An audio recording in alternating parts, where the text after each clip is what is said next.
आज ही घर में किसनवा रही चाहे हम आवे दो करा के। अरे बाबूजी बाबूजी देखिए हमारी बात सुनिए। आज हम कुछ ना सुनब आ तोरो ना सुनब गोविंद। आ कान खोल कर सुन तू लोग। आज हमरा बीच में केहू ना बोली। बहुत हो गई, हद हो गई कोनो बात के। करे तेरा होश नहीं खे जाइबे दोस्त के पटल में टांग ना। ज्यादा नौटंकी मत करा। इन्हें आवा महाभारत लड़के आवता रही। भीम बनल रहन भीम। 10-10 गुंडा से अकेले भिड़ गई लोन। का करी बाबूजी का करी हम ओकनी कहेंगे छोड़ दी कि गांव के बहू बेटी के इज्जत लूट ले सा। वाह बड़ा चिंता बात आपके गांव के बहू बेटी की इज्जत के। कभी घर में झांक के देखला हैं? छोट बहन बड़ होकर बियाह लेखा हो गई बियाह। अब बड़ भाई दिन रात मेहनत मजदूरी करेला। अब बाप ओ हवेली में जाकर नौकरी करेला। और तारा तनी को लाज शर्म नहीं खे। सिर्फ गांव के बहू बेटी के इज्जत के ख्याल बा। मर्द बनेला बड़का मर्द बनेला। अरे बाबूजी बाबूजी अब शांत हो जाइए। आप ही सब चिंता छोड़ी। देखिए हम बानी ना सब संभाल ले सब संभल जाए। अरे तू काका संभरवा गोविंद, अकेले काका संभरवा बेटा। पता ना हमरे जिंदगी के डोर कब टूट जाए। आई ओकरा के कब समझ आई कब परिवार के संभारी बेटा। संभारी बाबूजी अपन किसन भी संभारी। देख अब एक दिन हमरा से बढ़िया ही घर परिवार के संभारी। आप चिंता ना करी। है छुटकी पानी दे रहे बाबूजी के। आप शांत हो जाइए शांत हो जाइए।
कुछ लिखा पागल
सट के हो जाई तू बड़ी जवानी घट के कदे बुका तू बेमार घड़ी में बज गई चार प्यार पिया करबो न कोइला देहिया में चढ़ल खुमार प्यार पिया करबो न कोइला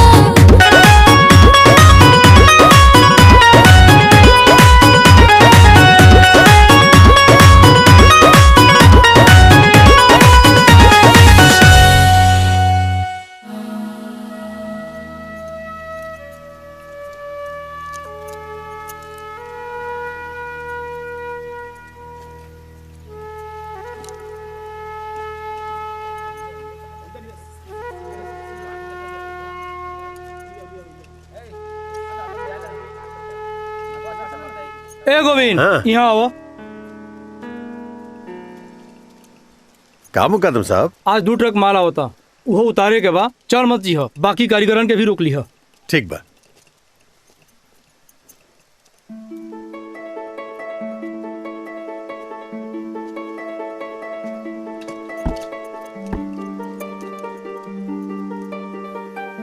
का देखा तरह ये नौकरी के इश्तहार निकलल बा मुकदम साहब। पगार देखी न पूरा 50,000 रुपया बा। तो तू कहे खुश होता रह? तू कोनो बीए के लिए बड़ा का? असहू ई यहाँ के ना ई दिल्ली के बा। अरे तका हो गेल मुकदम साहब, हम बीए नहीं की गले लेकिन हमार भाई किशन बीए कैले बा, वो फर्स्ट डिवीजन में पास बा। ये नौकरी हम अपना भाई खातिर देख रहल बानी। एक काम करी ना मुकदम साहब, ये पता ठिकाना जो लिखल बा ना वो हमरा लिख के दे दी ना, अपना भाई के दिल्ली भेजे एकरा खातिर। ठीक बा, तू शाम के जइह तो ई पेपर लेते जी अपना भाई के दे दी। ठीक बा।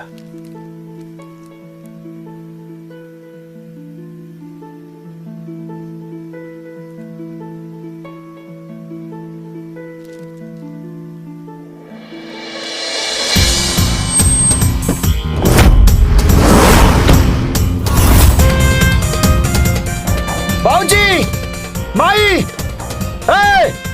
हना हना हना अरे का भेल रे? हमके कहा था ना कि निकम्मा है आवारा है। देखा साला मैं तो साहब बन गया, साला मैं तो साहब बन गया। ये सूट मेरा देखो, ये बूट मेरा देखो, जैसे लंदन का छोरा। साला मैं तो साहब बन गया। अरे किशन ना, किशन साहब कहा, किशन साहब। अब तो तू और भाभी एकदम राजा रानी के जिंदगी जिए वालो। अब भाई घर घर ना कोठा या टारी हो जाई, नौकर चाकर बंगला गाड़ी और आई बुढ़ऊ। सॉरी बाबूजी। और बाबूजी तो गाड़ी से घूमिए, गाड़ी से 4 चक्का से। और इलाजों के शादी कोनो राजकुमार से कराई। साला मैं तो साहब बन गया। हम कहते रही ना, कहते रही ना कि किशन देखिए एक दिन जरूर साहब बनी। देखा साहब बन गए किशन, किशन साहब। का देखा तरह? कुछ न मुकदम साहब, एक बात कहल चाहता नहीं। कह। अगर कुछ पैसा मिल जाता अपना भाई के हम दिल्ली भेज देती। देखा गोविंद, पैसा वैसा के बात मत करो। कल हुए तारा के पैसा दी हुई रही, तारा चक्कर में काले सेठ से डांट सुन ले बानी। तू जा अभी अपन काम करो।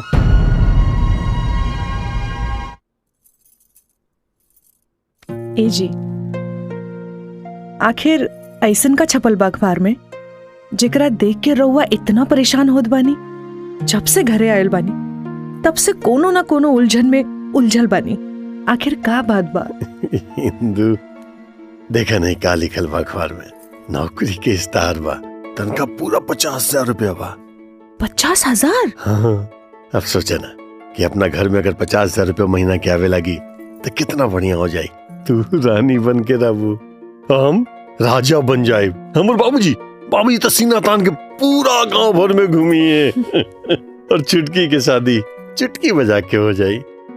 वो सब तो ठीक बा, लेकिन ई नौकरी मिलल केकरा के बा? रौर के? अरे ना रे, हमरा कैसे मिली नौकरी? हम बीए थोड़े कैले बानी। हाँ, अपन किशन बीए कैले बा, ओकरा जरूर मिल जाई नौकरी। रउआ तो इतना खुश होता नहीं जैसे देवर जी की नौकरी मिल गई। अरे अभी खबर छपल बा, वहां जाए के पड़ी, मिले के पड़ी, तब ना सब कुछ होई।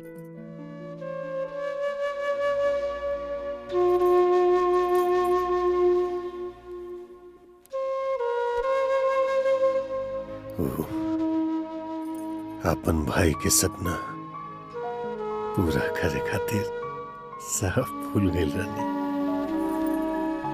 का भाई राउर इतना उदास काहे होता नहीं? का बताई हिंदू, गई रही मुकादम के पास, किसन खातिर पैसा मांगे, मना कर दिलस। बड़ा इच्छा रहे कि हमरा किसन के अगर ऐसन कोनो नौकरी मिल जाइत तो घर के सब कष्ट दूर हो जाते। और हमार बाबूजी जोन बात बात पर झला लेना, उनका झल्लाहट भी हमेशा खातिर दूर हो जाए। रउआ इहे सोचत बानी ना कि देवर जी इंटरव्यू देवे कैसे जाइहन, किराए भाड़ा कहाँ से आई? रुकी, इली एकरा के गिरवी रख के देवर जी के नौकरी खातिर भेज दी। अब एक कहा करता हो हिंदू, कहा गिरवी रखी, और ऐसे ही आज तक कितना गिरवी रख ले बानी, एको को छोड़ा पहले आज तक। अरे तक का भइल, जड़ जमीन काहे खातिर होला? इहे खातिर ना कि मौका पे काम आ सकी। देवर जी के नौकरी लग जाई त सब छूट जाई। एगो बात कहीं का, अगर कुछ पैसा बची तो लाजो के एक जोड़ी कपड़ा ले लिया।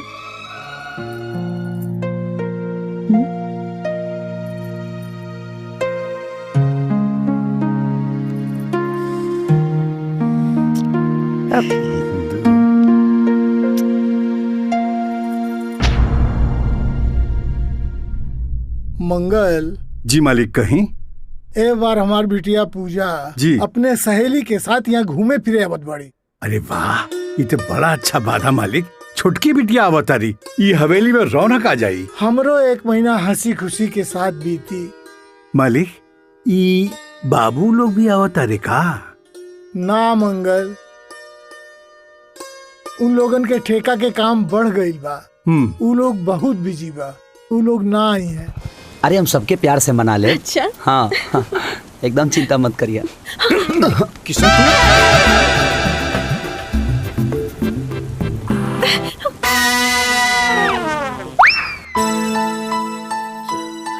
गोविंद। हाँ बाबूजी। ये का कहला तू? बहू के एगो बचल कुचल जौन जेवर रहे ओहू के गिरवी रख देला? बाबूजी, अब जरूरत से बढ़ के जेवर थोड़ी होला। एक बार अपना किशन के नौकरी लग जाए दी, फिर देखब ना सब चीज वापिस अपना घर में आ जाए। अरे कितना बार यही तरह नौकरी खोजे गईल रहे, लेकिन का भइल, खाली हाथे वापस आ गईल। ए बार भी जई हैं, रुपया पैसा लुटा के मुंह लटका के वापस आ जई हैं। देख लेना भैया, अगर ऐसा ही हमके बदुआ दे के भेजिए तो कैसे हमारी नौकरी लगी? चुप पगला, माई बाप भी कभी बदुआ देने का? अरे माई बाप के बदुआ भी दुआ के समान होला, ऐसे ना सोचे के चाहिए। हाँ हाँ ए बेटा, छन में जरल छन में बुताइल, ई तोहरे बाबूजी के स्वभाव बा। ई सिर्फ जबान से कड़ुआ बाड़न, बाकी मन इनकर एकदम सीसा नियन साफ बा। इला दही खाला, सब काम तोहर शुभ शुभ हुई।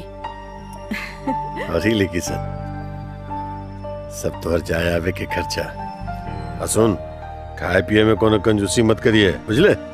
खायल पियल करिए। जी भैया।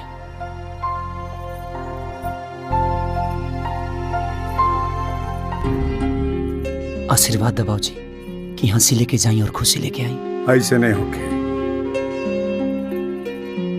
भाभी, अगर हमारी नौकरी लग जाई ना तो सबसे पहले अंगूठी के बदला तो के कंगन बनवाई हम। ओहो ना देवर जी, हमरा के जेवर गहना ना और खुशी चाहिए। और छोटकी, शहर जाता नहीं, तोरा कुछ चाहिए? कुछ ना भैया, अभी हमरा के कुछ ना चाहिए, पहले तहार नौकरी लग जाए तब।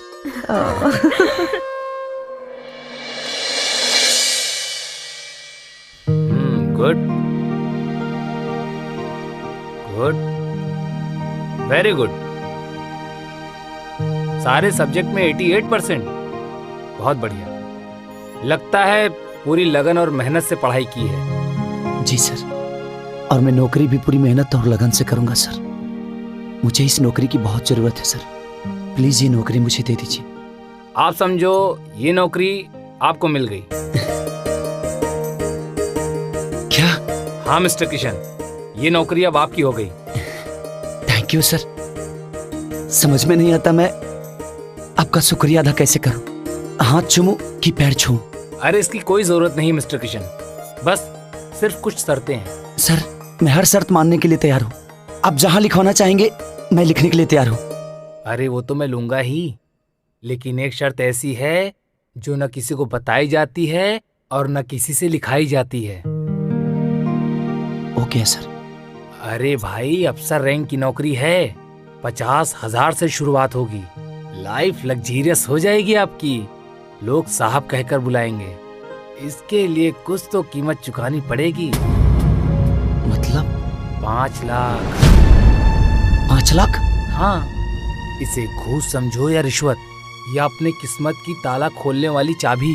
अरे भाई, तुम्हारी जिंदगी बना रहा हूँ, कुछ तो कीमत चुकानी पड़ेगी। सर मेरी हैसियत तो 1 लाख की भी नहीं है, फिर मैं 5 लाख रुपए कहाँ से लाऊंगा सर? सॉरी मिस्टर किशन, ये नौकरी तभी मिलेगी जब तुम 5 लाख रुपए दोगे, वरना भूल जाओ, जा सकते हो। और हाँ, जिस ईमानदारी और मेहनत का राग अलाप रहे हो ना, अगर उसमें दम होता तो किसान आत्महत्या नहीं करते हैं और सैनिक बॉर्डर पर की तरह गोली खाकर नहीं मरते। अरे तुमने उन किसानों को गाली दी है जो पसीना बहाकर समाज का पेट भरते हैं। उन जवानों को गाली दी है जो देश का रक्षा करते वक्त बॉर्डर पे आज शहीद हो रहे हैं। थू है तुम्हारे जैसे लोगों पे जो नौकरी देते नहीं बेचते हैं, और ऐसे लोगों को बेचते हैं जो कुर्सी पे बैठकर भ्रष्टाचार फैला रहे हैं। और आज उसी की वजह से भ्रष्टाचार और आरक्षण के आग में पूरा देश जल रहा है। उसकी वजह सिर्फ तुम जैसे लोग हैं। छी!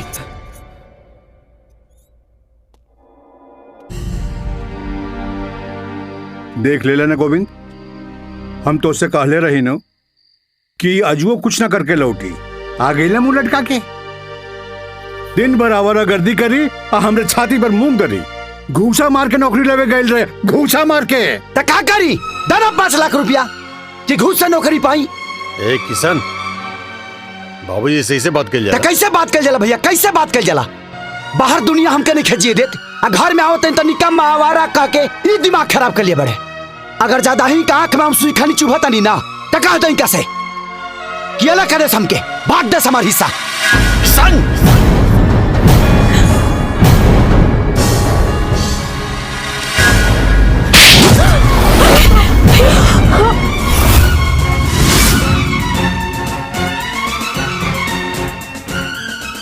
बकवास करता रे। जमुना घर के हम अपन खून पसीना दे के सींच रलवानी, ओकरा तो बाटे के बात करता रे।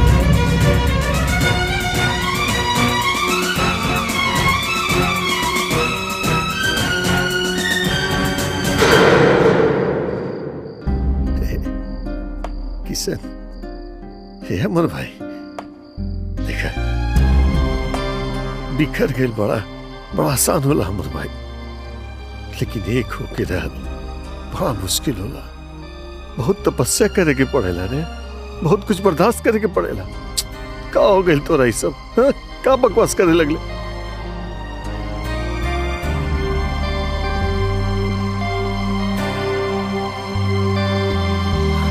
किशन,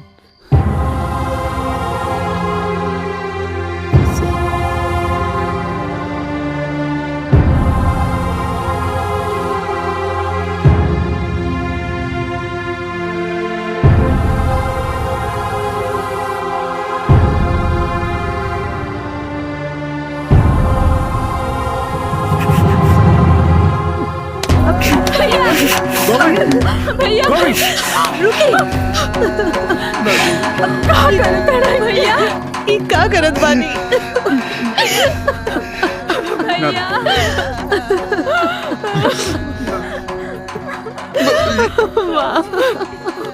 आज तक हम किशन के कभी जोर से बोल लेना रानी। अरे तमाचा मार दिली ओकरा। भाई पता नहीं क्या सोचा तो ये मत छोड़ भाई। किशन किशन किशन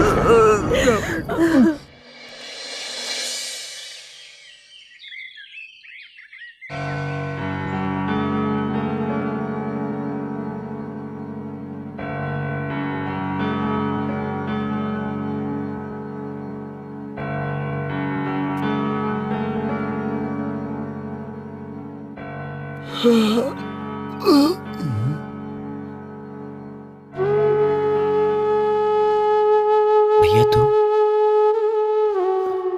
किशन भाई तू ही आजकल का नाप शनाप बोले लगला। भैया अभी अब के सूत के उठनी तले तो महाभारत शुरू हो गई ना। हाँ हमके मुंह हाथ धो ले बेदा ओकरा बाद जैसे सुनाए कोई सुना दिया। अरे पगला हम तो सुनावे नहीं किया है भाई, तारा समझावे बानी ई जन काल। बस भैया बस देख लेनी तोरो समझावे के तरीका। थप्पड़ मार के प्यार जतावला समझाइए।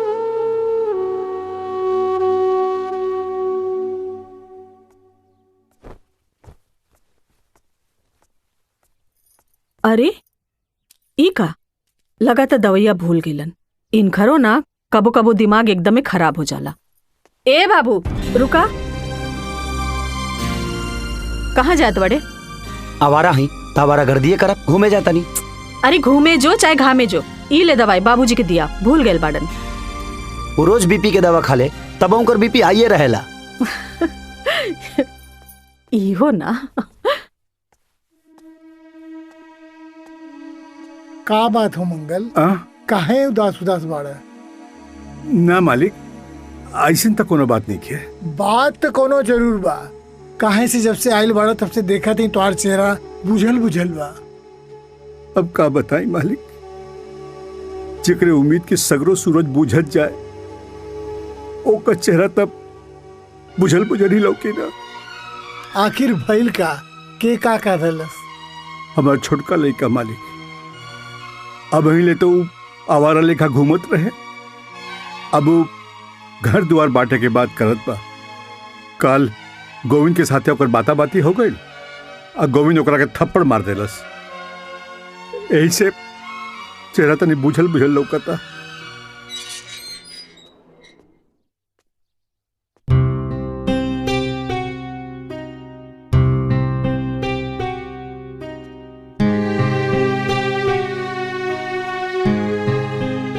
ते यहाँ का करे अलबाड़े रे?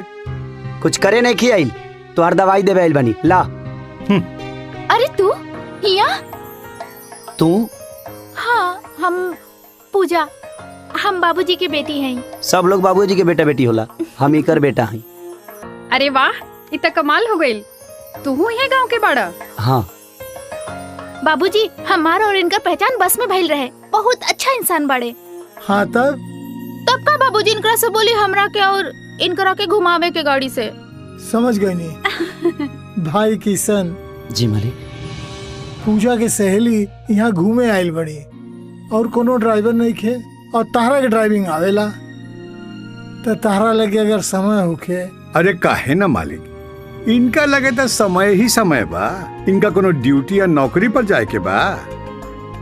हे किशन घुमा दे बिटिया लोग के। जी